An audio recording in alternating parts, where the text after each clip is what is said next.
So, quite a mosaic. Yeah, got a little San Diego connection, I see, and then a strong A Utah California, one. yeah. Some, Yeah. We've got more Utah minorities now. Yeah, that's true. For a while there, we didn't have anyone from Utah, or it was just Drew. I think it was just Drew. Now we have a few Where's folks Drew? in Anna. Did you finally have to? He decided he'd had it. Yeah, coach wants to see you bring your playbook. He had a good run. So Eric, tell us where you were born. The family joke I always tell is I was born in the gritty streets of Madison, Wisconsin, which really aren't gritty. So born and raised there. Hey, some of you guys have heard this story. I was a lifeguard with long hair and an earring when a Marine recruiter showed up at my door. I don't know what pitch he gave. I wish he had the GoPro going, but didn't come from a military family, didn't come from a law enforcement family, which I'll get to. That led to an ROTC scholarship, so I graduated from Wisconsin and spent a little over 5 years in the Marines based out of Camp Pendleton in San Diego and deployed out of there, Middle East, Somalia. Got out, wasn't sure what I was going to do. I had no life pattern or no grand plan. So I asked a friend of mine what he's going to do when he got out of the Marines. He said, I have an application to the FBI. And I'd taken the GMAT, thinking about business school. I was thinking about taking the LSAT, become an attorney. Glad I didn't go that route. But anyways, I asked him, I said, what are you going to do when you get out? And he said, I have an application to the FBI. And I said, that sounds cool. And I applied. So for basically 30 years of my life, I gave a cumulative 5 minutes thought to what I was going to do. So I always tell young people, like, if you don't have it all figured out, I'm kind of a poster child for that. A pretty cool 30-year run of not thinking about it. So, and then I retired, went into the FBI for a little over 22 years, ended up here in Salt Lake City, but let's see, I was in Portland, Bend, D.C., Billings, Montana, Portland, back to D.C., and then finished up in Salt Lake. And so I retired at the end of 2018. And then I went to work for Caterpillar, big yellow machines, back in Illinois, and been with them now, geez, it'll be coming up on 3 years. Hard to believe. Leave it to Eric to summarize it all. Boom, just like that. Done. Yeah, Got wife it. of 25, Efficient. wife of 25 years, 2 the kids, bio. 1 dog, 1 cat. I think we're done. If we roll back to high school, Mm-hmm. I won't roll back much further than that. You really had no specific aspiration, nothing specifically you admired or wanted to be. I probably thought at that time, I was a political science major, which it was funny when I was looking at my first job, the recruiter said, there's worthwhile and worthless degrees, and worthwhile ones are engineering, computer science, and worthless are political science, history. So, but I always had an interest in politics. So at one point, I probably thought about, going that route. But then again, it was just sort of life kind of stepped in, and again, I didn't come from a military family. I didn't come from a law enforcement family. The Marines, the decision to go into the Marines was probably the best one that I've ever made for so many reasons. Wow. To grow up, and I've got friends now that we went through the basic training together, and so yeah, it was probably a turning point. It wasn't like I was heading down a bad path, but I think any success that I've had, probably I could trace back to that decision. Please tell us a little bit more about that. So for those of us who don't have military backgrounds and don't understand what that's like, aside from what we see on TV. Yeah, so when you go down to officer candidate school, it was funny, I was supposed to go to typically you go to officer candidate school between your junior and senior year. But April of my junior year, taking a keg of beer out of my Ford Escort, pulled a hernia. So I had to go into all the Marine instructors and say, I'm kind of out for a while. How did it happen? Well, we were having this great party. They took a dim view of that. But anyway, so you go to officer candidate school, and it's about a 50% washout rate. Wow. And I remember at the time thinking, I can't fail. And that was the one thing of going down there and just thinking about that on the horizon and thinking, I can't imagine coming back from there not having succeeded. And it was probably the first time that I felt that sort of, I don't know what you want to call it, but it felt sort of vital, felt sort of, you got to go all in. And, to see people, I joked about, bring me your playbook, but in that environment, you were expected to one day lead Marines, and they want to weed you out if you're not up to it. And so a combination of sleep deprivation and physical exercise, they want to break you down to see if you can still make decisions at your worst.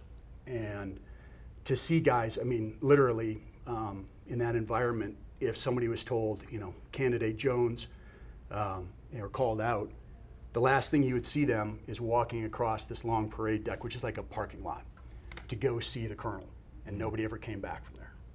And so I think it was a very, that was kind of one of those inflection points of life. But then, for anybody that's old like me, if you see the movie A Few Good Men, the character that I most served with that was typical of the Marines I served with was Kevin Bacon's character in there. Jack Nicholson, Kiefer Sutherland, they were caricatures. Those kind of guys would have been ridden out probably within a couple years. So what you see on TV or in the movies is just nothing like the reality. Some of the funniest people that I've ever met, it was probably, as I look back now, I had times where, I had 4 or 5 Marines and times where I had 50, but it was probably the most diverse group of people demographically that I've ever had the pleasure of being around. And to be a young officer around those Marines, man, it was no holds barred. They would talk about everything. There was no subject off limits. But what brought them all together was just, and it's probably politically incorrect now, but back then it was, you're no longer, white, black, you are green, and you have evolved into something greater than you came to us. And it sounds cliche, but it's really sort of that ethos. And you either lived up to the standard or you didn't, and it didn't matter your background or your ethnicity or where you came from. But once you're put in charge of other people, especially whether it be training or when you're potentially getting shot at, you grow up very quickly. And so I think that was a growing up. I don't think I was necessarily, every 18-year-old, actually every male of the species is immature probably, but certainly your young, late teen, early 20 self, but all of a sudden when you're put in charge of 50 other, at that time, young male Marines, suddenly you're becoming, I was a young, knuckleheaded 22-year-old lieutenant, and suddenly I was a marriage counselor, I was a financial counselor. They're bringing me these problems that, you kind of think to yourself, I have no, how am I going to give advice on this? So it just, it forces you to grow up early. And again, I think that was sort of the basis for whatever I succeeded in life. Not to belabor this, but one of the things I really want to dig in with you today on is you're an expert in people now, and I want to talk to you about patterns that you've seen and so on. But if we dig in a little bit, I was going to ask you the cliche nature versus nurture question around these Marines, and you sort of addressed it already. You said they're all different. It's not like they were bred to be Marines. Yeah. Yet there's something about the military that says uniformity. You come out more consistent, more uniform, more green. Yeah. How does that work, and do people really change, or is there a certain type of person? Are there some patterns demographically that allow them to say, I'm going to accept this definition? Yeah, I have always said that, I've said in the past and other things that I'm a big fan of, say, school uniforms, because it came out of my experience in the Marine Corps, where it was the greatest collection of there's a kid from inner city Detroit, guys from the South, from all over the place. and they wore the same uniform, but they couldn't have been more individual in their backgrounds, their demeanor, how they looked at the world, and you saw them as individuals.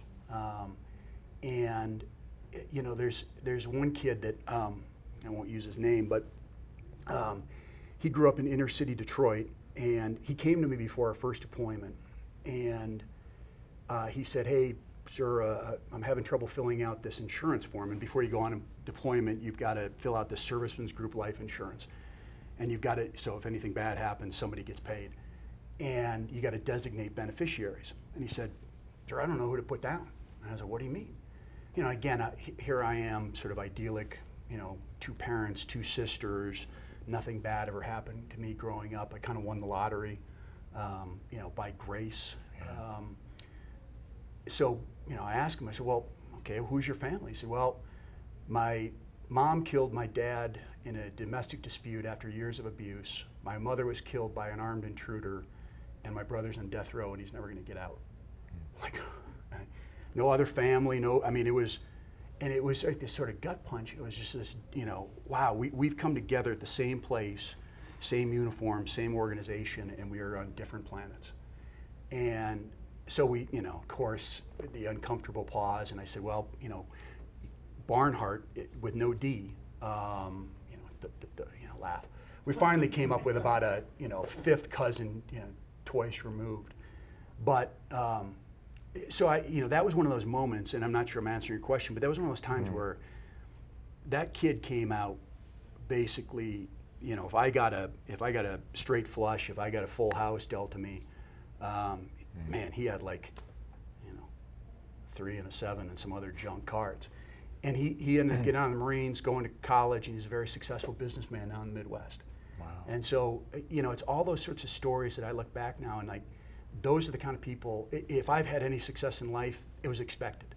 I think at 53, I'm kind of thinking, I'm not sure I've done enough. I'm not, I mean, for the big head start that I got from just winning the lottery. You know, I think there's that it quality, which sounds cliche. I mean, some people have that grit, that it. Some people like me, again, huge head start, and if I succeed, well, I probably should have. But I think that that's that intangible. I think anytime you evaluate a resume or somebody tells you about somebody, it doesn't necessarily capture, you know, their entirety. And you know, so I always try and remember back to that story, and just, you know, people are more than a resume. People are more than their seemingly good experiences, whether you know, college or work experience. But I just go back to those sort of individuals, and I've also found that I know how I kind of try to live my life, but I've always appreciated the people that kind of march to their own drummer too, because I saw enough of them early on, and I saw a lot of them in the FBI as well. I mean, again, that's another caricature that everybody looks and acts the same, but we had some characters, and I think those always spice up an organization. And I don't know, I don't think I answered your question, no, but great context. I'll ask you one more before I turn it over to the team. You know, you worked hard and you built your way up to the top echelons of arguably the most respected law enforcement organization in the world. You've met lots of people, both inside the organization and people you were working with. I think you referred to them as your customers or something like that. Yeah. Right? You've got customers. Simplistically, the lay people, we watch TV, and there's protagonist and antagonist. There's good guy and there's bad guy. Do you feel that way 25 years in? Did it feel like there were good guys and bad guys, or is it harder than that? And I don't mean to lead the question, but it seems like you'd have to think that person is bad guy to do something about it. You know, it's a good question. I think the only people that I truly still say there is an evilness to would be, you know, from my former life, people that committed crimes against children. Everybody else, I could say, I could trace their life and bad decisions along the way, but you could, you know, I used to laugh, you know, we'd interview these people and you'd come out and you'd be like, you know, he's a pretty nice guy for a drug dealing killer. And you would kind of laugh, and it was partly true. you know, their circumstances. So I don't believe in the inherent good or bad for most people. Again, the children aspect, there's something flawed there. But everybody else, I could see that story of how they got before us and how just sort of great good fortune and not necessarily talent got me on one side of the table and them on the other. And you know, life choices, and they're responsible for them, but there were very few, you know, that's probably something that never comes across in movies or TV, is that, you know, there's not a lot of yelling, screaming, spit flying when you're having conversations about people. And again, some of them are just wildly entertaining. And you just say, you know, another time, another place, a few less bad decisions, and you'd be happy to meet this guy at a bar and you know, have a beer with them. So it wasn't as sort of, and I think I don't think I was singular in that thought. I think that most people who did that had that same thought of, you know, we were fortunate by birth and maybe a few right choices and people along the way keeping us on the straight and narrow, but by the grace of God, we could have been on the other side of that table. But it was less about values than choices. You know, there's a weird, yeah, I could go on for days, but you think about criminals and hardened criminals, but there's a hierarchy of what is honorable as a criminal and what's not. I mean, so they're fascinating. You know, that's probably what made the job. You know, 22 years flew by, and it was not only the people I worked with, but also the people I interacted, quote unquote, on the other side of the table. That was it was fascinating. So that's amazing. I could keep asking questions, but I do want to give the team an opportunity to ask. So I'll go around and see if anyone has a. Oh shoot! Thank you for doing that, Scott. I forgot. Who has? I have a question. Kimber. Could you tell us what you're doing now and what that shift has been like from FBI to what you're doing now? Yeah. So about 30 years in the government, and then so I went to work for Caterpillar, which again, Fortune 100 company. There are many more similarities than I was led to believe over 30 years. When you're in the government, you're told about this magical, mythical place called the private sector where everything makes sense and it's brutal efficiency, and if you don't cut it, you're cut away, and every decision makes sense, and you know. That's not how it is. It's not how it works. And it's still people, and it's size. Now you guys are a small company, so if I just dispassionate, if I didn't know Bassem and just said, you know, look back and coldly assess this, you're probably a lot flatter, a lot leaner, you probably do a lot less stupid things. But as you size up, that's what happens. I mean, in the FBI, the analogy, I'm kind of a football guy, but as I got up into the senior leadership, I would say, you know, the number of times where I saw this organization in a crisis magically rise to the occasion, where all bureaucracy and red tape just fell away and the best came forward and worked 24/7. It was magic. And so, you know, I always said, and now, of course, the analogy is dated because, you know, the Patriots let Tom Brady go. But I used to say the FBI in its greatest day in a crisis was like the Patriots. You know, why in a crisis could we rise to the level and play like the Patriots, and then allow ourselves, when the crisis passed, to have too many days where we played like the Cleveland Browns? Now, again, my analogy is twisted because now the Browns are good and the Patriots aren't. But it's that sort of notion, I think, for every organization of just, you see what you do at the best time, whether if you guys is landing a new contract or whatnot. But then I think in the mundane days, I think every organization allows itself to kind of default back into some level of mediocrity. And why is that? Why could you cut all the red tape when you needed to and you allow it to come back in? Why do you have all the stupid rules that A, are stupid, or B, they're good rules, but nobody knows where to find them, or C, you've got a culture that you've got good rules, people know where to find them, but a lot of people still don't follow them. But there's not much difference, which I found. And you know, people are like, well, it's profit loss. Well, I could say that, you know, for every great case that we solved in the FBI, that was a great merger and acquisition. That was a great joint venture. For every one that we screwed up, well, that was a sales loss. There's a lot of commonality. It's the people, though. I mean, that again sounds cliche, I see great teams now in the corporate sense, and you can tell they're well led and there's high morale. And I see other ones where it's the same thing. Just like when I was in the FBI, I saw good squads, well led, and other ones like they're 200 hitters, I guess, to mix my metaphor and go baseball. So what did you do in the FBI? So when you go through Quantico, in your first week, you rank all the field offices 1 through 56, and I was engaged and married my bride of 25 years, and she was in Seattle, teaching in Seattle. So I was smart enough to say, where do you want to go? So my list was her list. So Seattle number 1, Portland number 2, because I had a sister-in-law there. So anyways, a quarter of our class was getting sent to New York City. And New York has great work, but just to give you an idea, and I'm dating myself, but back in '96, I started in Portland, Oregon as a new agent at $42,000 salary, and my counterpart that went to New York City was at $49,000. That delta, that $7,000 isn't getting it done. But so New York always needs bodies. It's our biggest field office. So I was pretty sure as a white male with a military background, monolingual and no other appreciable skills, I was pretty sure I was going to be one of those number going to New York. So you get up there and you say, I'm Eric Barnhart, I want to go to Seattle, I think I'm going to New York City. And then you open an envelope and it tells you where you're going. And they film the whole thing because some people like me are kind of happy and some people are overjoyed and some people are gut punched because they think, man, I'm going to go to Seattle or Portland too, and then they get New York City. Anyways, so I got Portland. I started off on a organized crime and drug squad.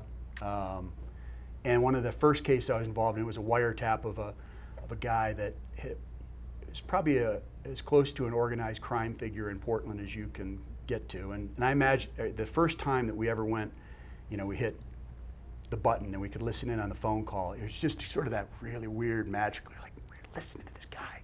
And it was a drug deal. I mean, it was like he was talking about just getting, X number of kilos of cocaine and ounces of heroin in.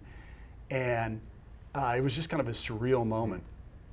And this guy was a flamboyant character. I mean, he probably killed anywhere between 8 and 12 people over his life, including, I think he beat one guy to death with a golf club. He wasn't a golfer. That just seemed, I think it was handy. So anyways, that experience, then on a Sunday morning, I got a call about, hey, there's been a double homicide on the Indian Reservation over in Bend, Oregon, so Central Oregon. I responded, and that led to me getting transferred there and working violent crime in the Indian Reservation for about 6 years. Another phenomenal, eye-opening experience in many respects. But then I went back to headquarters, and I was in our international operations section. So we have offices all around the world, no arrest authorities, it's coordination. But I got to travel all throughout the former Soviet Union. And then went back as a supervisor in supervising eastern part of Montana, back to Portland. I was pretty darn happy in Portland. I thought I was going to finish out my career there. And then I got a call from a guy I knew from headquarters, and he said, how happy are you in Portland? Any of you guys ever had that call? I like, depends, He said, well, how would you like to put in to be the special assistant, so kind of the right-hand agent to, we were transitioning directors at that time between Director Robert Mueller and a player to be named later. They hadn't named James Comey. So I said, well, can I say no? And I'm like, okay, well, what are my chances? And they said, well, it should be an honor just to be considered. So I said, so the chances are I'm not going to get this, but I stay in everybody's good graces by putting in. I'm like, yeah, okay. So anyways, long story short, everybody else must have been horribly more flawed than me. So I ended up getting this job. And again, I was going back to work for Bob Mueller. He was on his final few months. And as I was driving cross country, they named James Comey as the new director. Didn't know him, but I started calling around people like, oh yeah, he's a really good guy. You're really going to enjoy working for him. So I kind of had the bird's eye view of everything back there when that was going on. And so I got out to Utah right before the Hillary Clinton email investigation started, which was magical timing on my part. So it was interesting because I know all the players that have been in the headlines, and so to kind of see them as people, see some maybe appropriately vilified, but also like, no, that's not really the story. So I ended up, my final assignment with the FBI was head of the office here in Utah, and the Salt Lake office covers Utah, Idaho, and Montana. A job of a lifetime. I'll never have a job like that again. And I did that for about 3.5 years, and I went into it thinking 4 is the maximum. By my experience, I've always kind of thought that people, you can really level off in a job after, I think, 4 to 5 years. And I could feel myself so comfortable, but I thought, the office probably, I made a lot of changes. I knew that I've never been one to sort of measure my career. They're like, oh, if I do this, there could be a bad outcome. So anyways, at the end of 2018, had an opportunity to join Caterpillar. I knew the end was going to come at some point. I didn't want to go back to headquarters for a third time. There's some twinges now as I see, some other bad things happening of, could I have, if I'd stayed in, would I have changed the narrative? But that's probably just ego. So anyways, a great, it sounds cliche again, but for the Marines and the FBI, I never dreaded Mondays and I never looked forward to Fridays. It was just that much fun. And it is cliche, but you find yourself saying, I can't believe they're paying me to do that. It's awesome. So, yeah. So special assistant to the director. Yeah. So it was, and a ton of fascinating stories. One that I've always found pretty entertaining is when President Obama was interviewing Jim Comey to be the FBI director, and it was like, hey, I'm going to choose you. And he said, I wasn't there, but I've heard it from several people, including Comey. All President Obama said is, this is going to be our last conversation like this. I'm not going to call you about cases. I'm not going to, if I'm getting briefed on something, it's going to be in a large audience. But, there's a line here. And he said that I'm just going to ask you one favor. Can I still use the FBI gym? Because Bob Mueller allowed him to come in on Saturdays to play pickup basketball at the FBI gym, because the FBI building is like equidistant between the White House and the Capitol. And of course, Dr. Comey's like, of course. So that, besides the pickup, that was the one favor. And, not to get into politics, but it's one of those interesting inside baseball things. President Obama kept his word. There were the only discussions they ever had. They had one discussion about post-Ferguson shooting and, sort of race and law enforcement that sounded sort of like a bare knuckle, back and forth between career prosecutor and Comey and President Obama, who had a very different background. And then President Obama called him on his last day in office and said, thanks, you've done a great job. So it was those sort of inside, and Bob Mueller is as straight up stand-up guy as you're ever going to meet. And anybody says differently is a liar or stupid. But it's fascinating. Yeah. Thanks, Eric. So Eric, it sounds like a real purpose-filled life. And now you work for Caterpillar. That's got to be really different. So can you describe the difference? Yeah, I miss the mission. I do. I think, and there's a transition phase, obviously, that I think I'm probably still going through. I tell young people all the time that, there's plenty of jobs that feed the body well but starve the soul. And, for 30 years, it wasn't the paycheck, it wasn't, it really was the mission. It was being part of something that I saw as bigger than myself. I oftentimes would tell people that how people spoke of their job told you how they felt about it. And if I said I'm with the FBI, as opposed to I work for the FBI, with means you're part of it. You when we do well, you're proud. When you fail some part of the organization, you feel it viscerally. And so I think everybody that transitions out has a You know, it's that adjustment, you know, because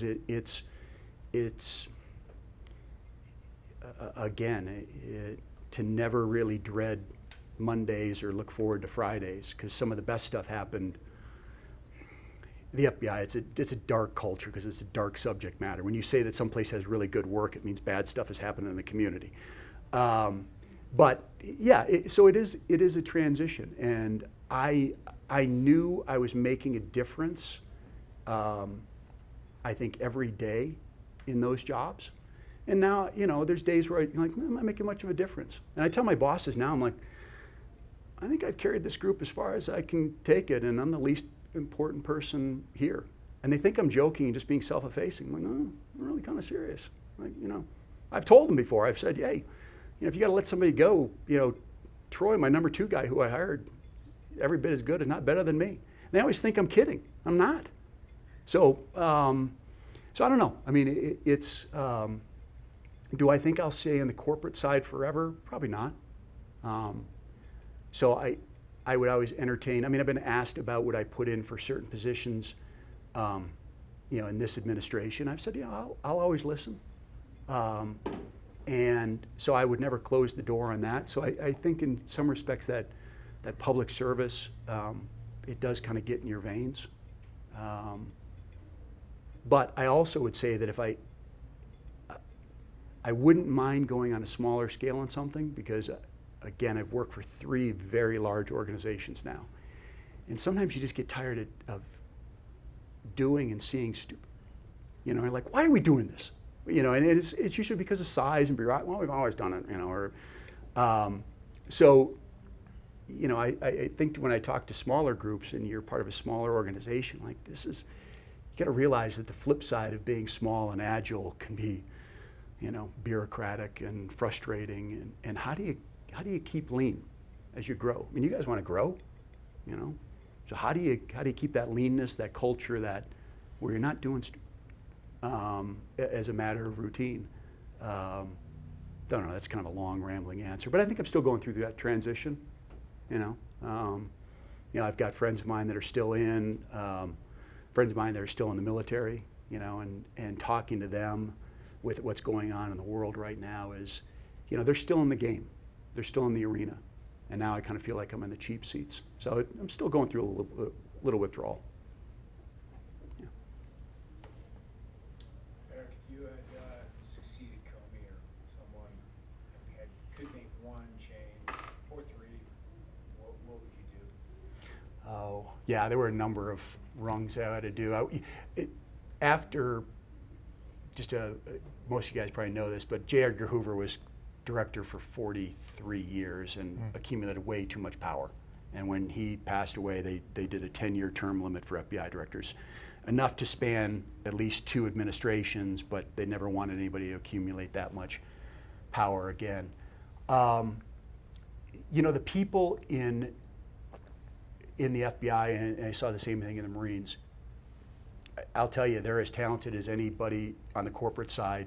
I'd put that group against anybody, any day, any organization. Different subject matter. But, you know, in the FBI, you get paid, you know, for a 50-hour work week. Beyond that, it's all gratis. You know, there's no overtime, there's no comp time.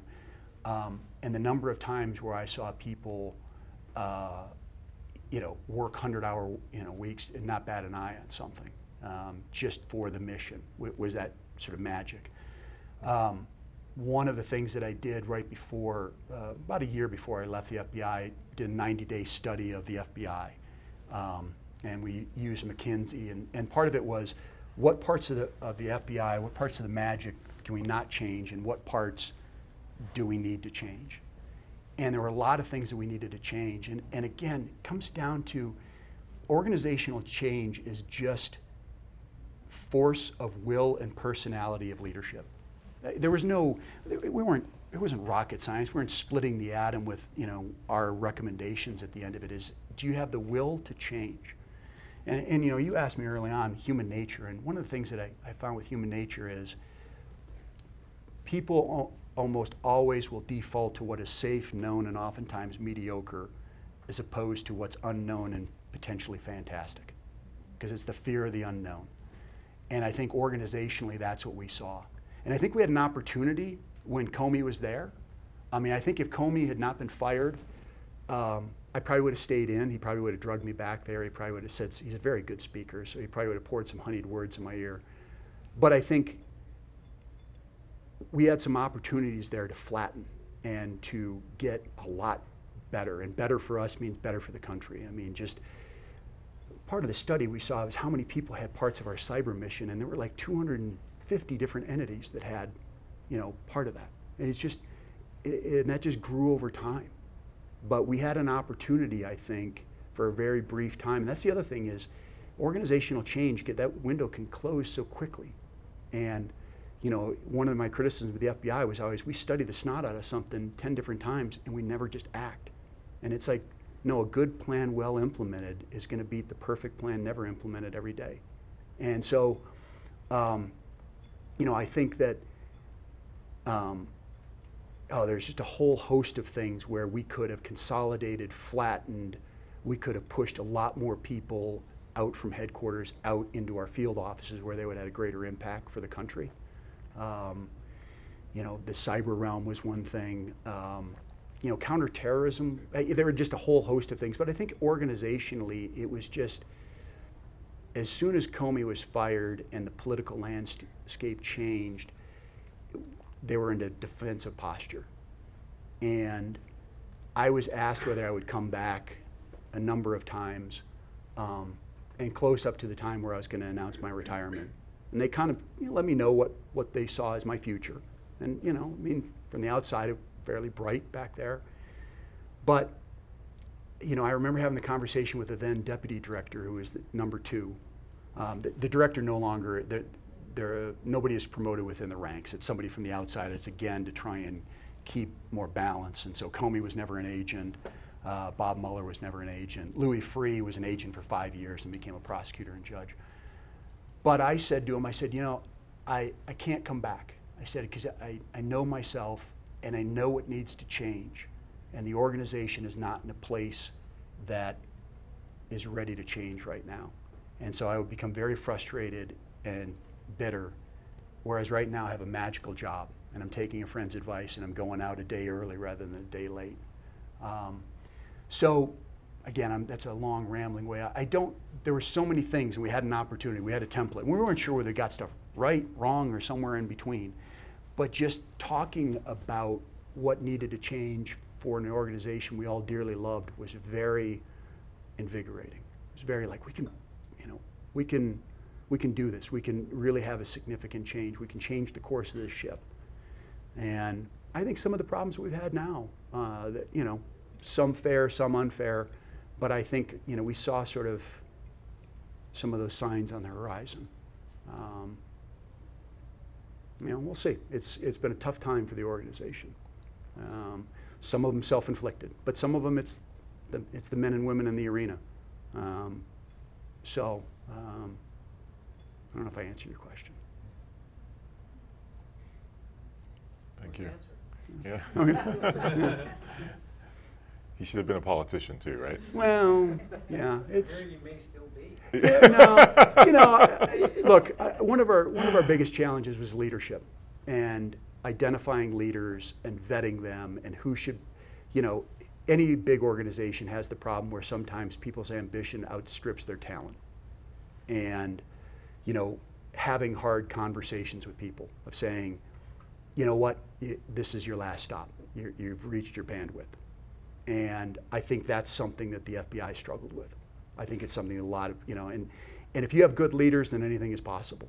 But what I saw too often, and I see it in corporate America as well, instead of saying, you've not met the standard, you know what the standard is, you're killing your people, and you're not meeting the job, and this is the end. What we end up doing is creating a separate position and bringing in a competent person to be a workaround for the incompetent person who should have been fired. And it's those kind of conversations. Do you really want to lead people, or do you just want the title? Because leading people, I don't know. I don't know what you guys do on every day, and I know Bassem, he'll wake up at 3 o'clock thinking about, crazy Atlas RTX stuff. But I used to say in the olden days it's people problems that wake you up at 3 o'clock in the morning. why am I not reaching this person? You know, is this person, have I done it? You know, I used to tell people, look, I can't want your success more than you want it for yourself. I can't run 100 yards down the field and drag you to the 50.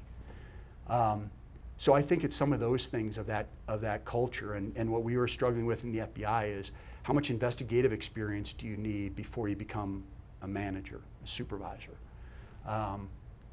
And I think that was one of our issues. I mean, I was in 22 years, so I was an agent, like an investigator for 10 years, and then 12 years in leadership positions.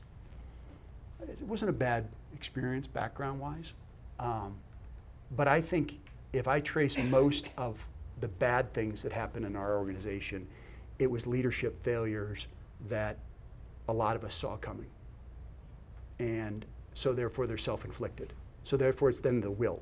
If you realize that somebody is not getting the job done when the sun is shining, what do you think they're going to do when it storms? And then when it does storm and that person fails, who should you be pointing the finger at?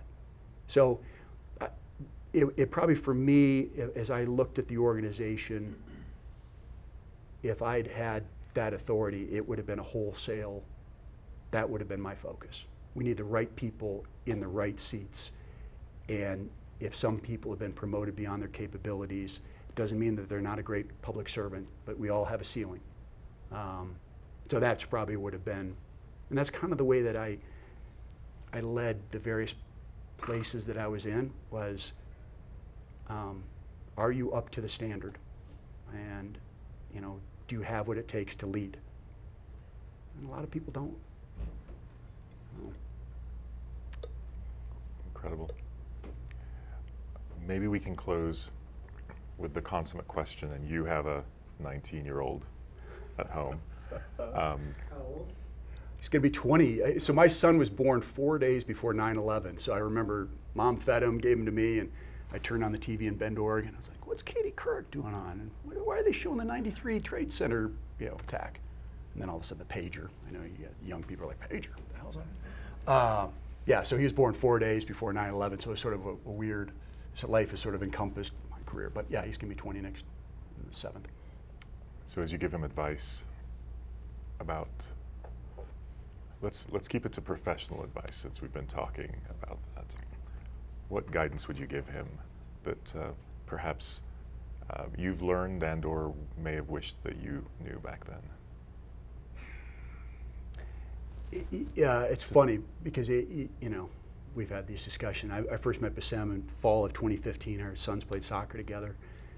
I think at a certain point, whether it be in your business side or on the personal side, you get to an age where you're like, have I done enough? Have I done a good enough job? Where, I used to say when I was in the FBI, I said, every bad person will tell you all day long what a great parent they are, and every good parent will wake up and go to sleep thinking how they failed their kids. And so I don't think any of my kids, either of my kids, are going to follow in my footsteps. They're very different people, and I'm fine with that. But you want their success. I always tell them, just don't close doors on yourself. Don't let other people close doors for you. If you decide to close a door, just do it because you know that that's not a path that you want to take, or you're not interested in that area. And so, as a parent, you're kind of a cheerleader. Sometimes you're incredibly proud. Sometimes you're disappointed. The disappointments, I think you internalize and you say, probably failed in this. Was I too easy on him here? Was I too hard on him here? And every parent goes through that kind of stuff. But my son, it looks like he wants to go the engineering path, and he's much more of an introvert than either Jody or I. He's also a very sweet kid, which if he didn't look exactly like me at this age, I would question, because I'm not sweet. So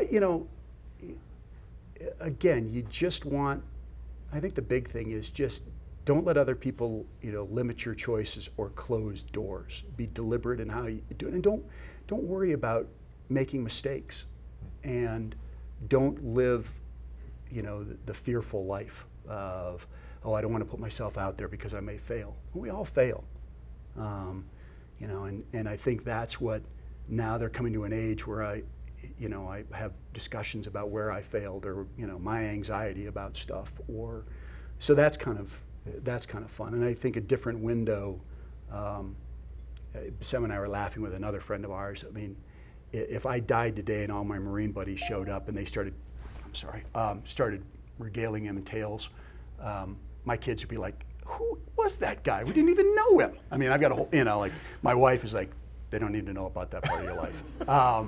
So it's sort of interesting now to have more adult conversations, and really to tell them more like where you failed and where you were scared of something, or you had anxiety, or you said, you know what, I regret this to this day, that I closed that door on myself, that I didn't have the guts to go for it. So I think that's kind of a nice period to be in. You know, your kids get nothing from you telling them about your successes, but I think they can get a lot from your struggles, or, you know, they're like, wow, I thought she had it all together. No. Eric, I'm so grateful for your time. Yeah, my and pleasure. I'm so grateful for the insights you've given us. It was amazing. Thank you so Thanks much. for the invite. Thank you. Thanks.